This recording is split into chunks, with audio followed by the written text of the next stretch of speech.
Hello everyone. तो आज हम मैग्नेटिज्म का एक क्वेश्चन डिस्कस करते हैं। इस क्वेश्चन में हमें एक वायर गिवन है। ये जो वायर है अपना ये स्ट्रेट वायर नहीं है, ठीक है। पर यहाँ पे जो फील्ड है वो यूनिफॉर्म है। क्वेश्चन में गिवन है एक वायर है एल एन, जो कि यहाँ से एल से स्टार्ट होता है और एन पर जाके खत्म हो रहा है। Placed in a uniform magnetic field perpendicular. जो फील्ड है यहाँ पर वो इस प्लेन के परपेंडिकुलर।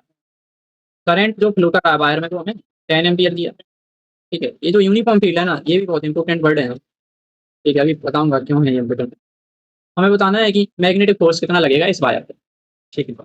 तो अगर जब भी हमें उस तरीके का वायर दिया जाता है, वायर की शेप चाहे कैसी भी हो, ठीक है, स्ट्रेट वायर ना हो अगर, पर फील्ड अगर यूनिफॉर्म है, कंडीशन यही होना चाहिए इसके लिए। अगर फील्ड यूनिफॉर्म है, उस वायर पर लगने वाला जो फोर्स है हम सिंपली ऐसे निकाल सकते हैं, force experience wire wire equal to I into L effective. Effective लंबाई उसकी, अभी एल इफेक्टिव समझेंगे क्या है ये, क्रॉस बी, ठीक है। ये होता है, ऐसे हमें निकालना है। यहाँ पे क्रॉस प्रोडक्ट है, वेक्टर फॉर्म में लिखा है, इससे हम डायरेक्शन भी निकालना है, ठीक है। बाकी अगर मैग्नीट्यूड निकालना है, अगर मैग्नीट्यूड ऑफ फोर्स अपना सिंपली आ जाएगा आई, इफेक्टिव लंबाई लिखेंगे इसकी, इंटू मैग्नेटिक फील्ड आ जाएगा। और इफेक्टिव लंबाई और जो मैग्नेटिक फील्ड है उनके बीच का जो एंगल होगा उसका साइन थीटा है। ए क्रॉस बी का मैग्नीट्यूड हम ऐसे निकालते हैं, magnitude of A into magnitude of B into उनके बीच में जो एंगल है उसका साइन थीटा। तो इस तरीके से हम फोर्स निकाल सकते हैं, ठीक है। अब यहाँ पर हमें करंट पता है और जो मैग्नेटिक फील्ड है वो भी गिवन है, साइन थीटा भी हमें पता है। क्योंकि देखो मैग्नेटिक फील्ड तो इस प्लेन में है, मतलब सॉरी, जो वायर है अपना वो इस प्लेन में है, तो जो मैग्नेटिक फील्ड है वो इस प्लेन के परपेंडिकुलर है, यानी दोनों के बीच में एंगल तो 90 डिग्री हो, ठीक है। वायर मान के चलो इस प्लेन में है इस तरीके से, और जो मैग्नेटिक फील्ड है वो इस प्लेन के परपेंडिकुलर है, 90 डिग्री का एंगल आ गया, यानी थीटा हमें पता है। कुल मिला के बस अब ये हमें इफेक्टिव लंबाई निकालना है।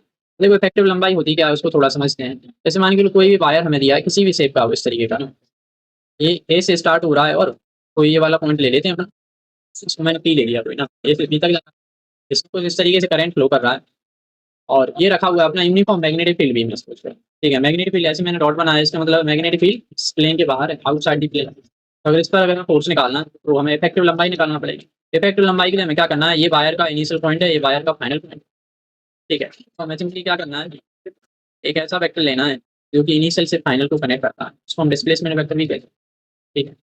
ये ए से स्टार्ट होकर बी की तरफ जा रहा है, यही अपना इफेक्टिव लेंथ होती है। वायर की शेप चाहे कैसी हो वो मैटर नहीं करता, केवल वायर के जो एंड पॉइंट्स हैं उनके बीच में जो इफेक्टिव लेंथ है वो मैटर करती है, ठीक है। ऐसे हम एल इफेक्टिव निकालते हैं। तो यही सेम काम हमें इस क्वेश्चन में भी करना है। तो इसका डायग्राम अपन ड्रॉ करते हैं और इफेक्टिव लेंथ कैसे निकालना है उस पर थोड़ा डिस्कशन करते हैं, ठीक है। तो वायर हमें दिया है कुछ इस तरीके से दिया है, पहले तो ये नीचे की तरफ है, फिर ये ऐसे हॉरिजॉन्टल, फिर वाई एक्सिस में, इस तरीके से हमें ये वायर केबल थोड़ा सा छोटा करते हैं इसको, इस तरीके से अपना ये आ जाए। अब इफेक्टिव लेंथ चाहिए, देखो वायर में जो करंट फ्लो कर रहा है एल से एन की तरफ फ्लो कर रहा है, ये वाला पॉइंट अपना एल और ये है एन, इस तरीके से करंट इसमें फ्लो कर रहा है। आई एल वैक्टर की जो डायरेक्शन होती है, इफेक्टिव लेंथ वाला जो वैक्टर आएगा अपना, उसकी जो डायरेक्शन होगी वो करंट फ्लो की डायरेक्शन में ही हम लेते हैं। तो यहाँ से करंट अपना आ रहा जा रहा है स्टार्ट होकर के और एन की तरफ जा रहा है, तो यहाँ से हम वैक्टर को स्टार्ट करेंगे इनिशियल से फाइनल की तरफ, तो ये अपना इफेक्टिव लेंथ है।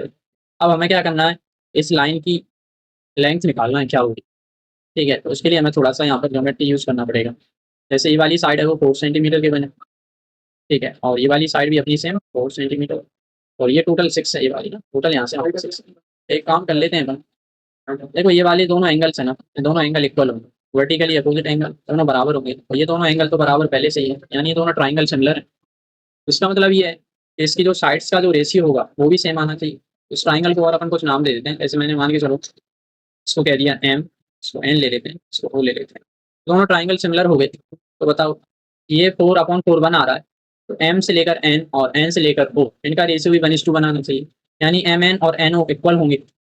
यानी जो एन वाला जो पॉइंट है वो एम ओ से एम वाली जो साइड है इसका मिड पॉइंट होगा, यानी कि ये टोटल साइड अगर 6 है, एम से एन तक है, ये भी 3 हो जाएगा, बाकी ये वाला भी अपना सेम 3 सेंटीमीटर होगा, ठीक है। ये यहाँ पर मेन लोग है, ठीक है। बाकी अगर आप चाहो तो ट्रिग्नोमेट्री से भी जा सकते हो, अगर ये दोनों एंगल बराबर है तो देखो tan थीटा में अगर ऊपर वाले ट्राइंगल में देखो tan थीटा बराबर क्या आ जाएगा अपना परपेंडिकुलर अपॉन बेस। परपेंडिकुलर यहाँ पे क्या है इस वाले ट्राइंगल ओ से लेकर एन, ठीक है, ओ से लेकर एन अपॉन बेस क्या है इसमें, एन अपन ने ऊपर लिया है ना, तो इस पॉइंट को कुछ आप चेंज कर दो, इसको अपन यहाँ पर ठीक है, ठीक है, नहीं तो सेम हो जाएंगे ना।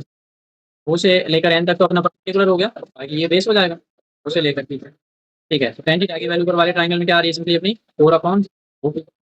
और नीचे वाले ट्राइंगल में अगर हम टेन थीटा लिखें वो आ जाएगा अपना, ये अगर एंगल है तो इसको सामने वाला परपेंडिकुलर, ये 4 अपॉन ये वाला पॉइंट है वो टी से एम हो जाएगा। ठीक है, और ये दोनों है तो बराबर ही। ठीक है, दोनों तो इक्वल ही है। देखो अगर न्यूमिनेटर सेम है डिनोमिनेटर तो सेम आ ही जाएगा, यानी ओ से लेकर पी की वैल्यू और पी से एम दोनों आपस में क्या इक्वल है, यानी मिड पॉइंट हो जाएगा तो दोनों 3 3 हो जाएंगे। ठीक है, इस तरीके से आप सिंपली निकाल सकते हो। बाकी अगर ऐसा भी करना चाहो, इसको एक्स ले लो, इसको 6 माइनस एक्स ले लो, दोनों को इक्वल कर देना, वहाँ से भी 3 आ जाएगा। ऐसे ही अगर कोई चाहे ओ से लेकर पी तक को एक्स मान लो, और ये बगल वाली जो साइड है, ठीक है, ओ से लेकर पी तक अगर एक्स कह दिया तो इसको कह दिया अपन ने 6 माइनस एक्स, टोटल तो 6 है। इस वाले ट्राइंगल में टेन थीटा क्या बनेगा 4/x, दूसरे वाले ट्राइंगल में टेन थीटा क्या होगा, ये परपेंडिकुलर 4 है 6 माइनस एक्स।